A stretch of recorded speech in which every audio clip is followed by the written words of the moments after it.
we are going to explore a Pilates mat exercise called the saw. I am a firm believer that you can take any movement exercise and try it out in different relationships to gravity and usually learn something new either about yourself or the exercise. So we're going to explore saw in the chair. We'll also explore it standing and then finally on the ground. So seated in our chair, come right to the edge and just take a pause there. Now, this practice is also about our finger to shoulder, which then makes its way in to connect to the ribs and the spine connections. And in this refill that's all about the fingers to the shoulders, we've done exercises, or maybe you haven't done them yet, that are weight bearing and that relationship. So saw is a way to experience this relationship, but in space, okay? So we are going to break this down and then layer on all the different components of our saw.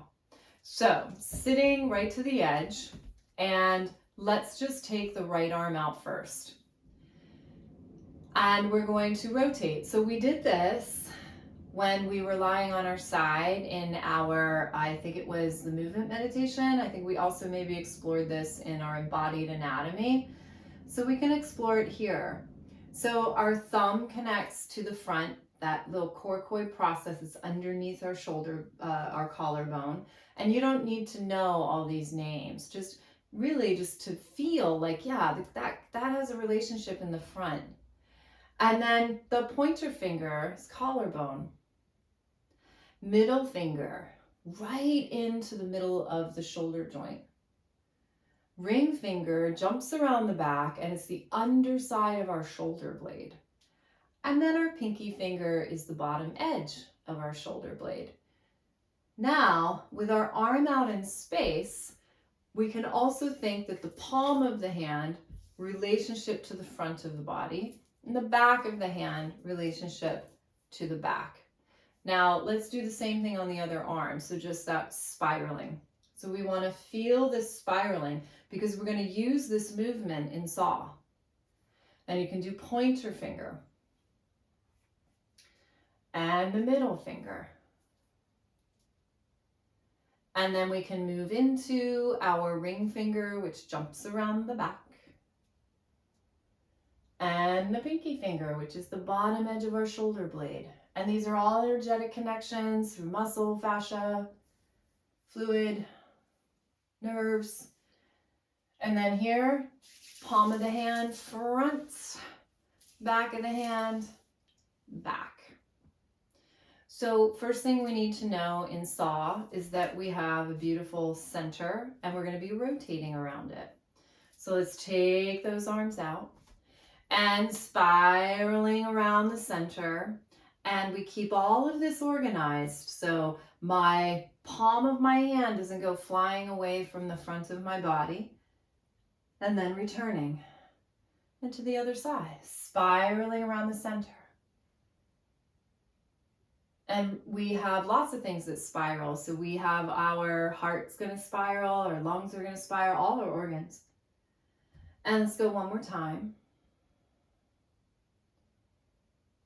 Bring yourself back to the center. Bring the arms down. Now, let's spiral right across to the right. And we're just going to keep this hand on our thigh. And we can take our right arm out. And because we're spiraling, it's going to end up a little bit behind. Now, the pinky finger is going to turn. So let's think about that. That pinky finger has a relationship with that shoulder blade.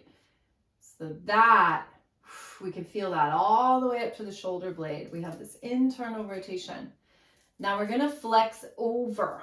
We're flexing over this side. This hand can slide down. You can always bring your legs in a little closer, and it doesn't need to slide in any specific way. We just want to slide it down so we can feel this twist, and we can feel this pinky finger lifting and this spiraling in our arm.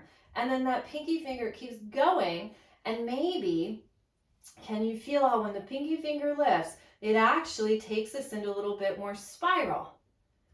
I wonder why. Roll back up. If you said because there's the fingers to the shoulder, to the ribs, to the spine connection, you would be correct. So other side. So from here, let's take a little spiral over. We're going to take this hand to the side and then turn. So we've got our pinky finger connecting to that shoulder blade. We're going to begin this little journey, and as we are rotating and this arm is sliding down, this arm is reaching behind. And then that pinky finger can go up.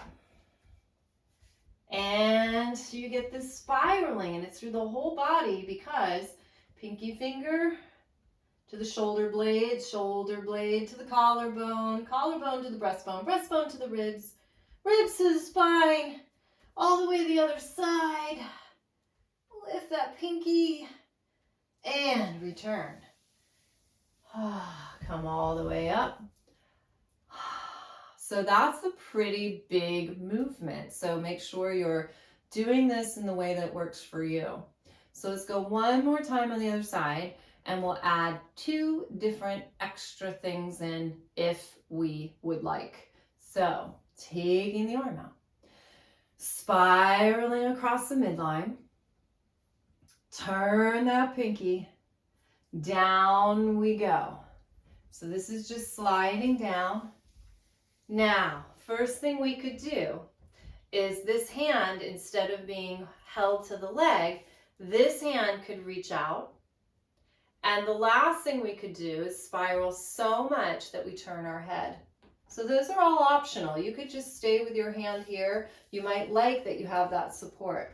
So we're spiraling and then feeling like we can reach those fingers away from each other, that pinky finger up and over. And yes, your spine is flexed. Roll back up. We can come back to that center, maybe reach the arms out if it happened.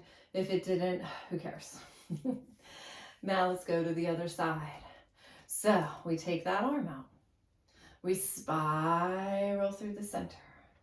We're going to turn that pinky and we're going to begin this journey rotated, flexing over, hand can slide down. And then we can add our 2 things if you'd like. You can reach this arm, fingers can hit the floor or keep going. You can also turn your head. So you decide, do you like those extras or do you prefer, to just keep holding onto the leg? I gotta be honest, I think I really like holding onto the leg and getting that feedback to rotate and then the pinky going up. And I'll tell you why I like that when we come up. And return. The reason why I like that so much is because it helps us find more rotation in this thoracic part of our back, this upper part. And we're losing a lot of that rotation because so much of what we do is like this. And when we walk, we're supposed to have this rotation.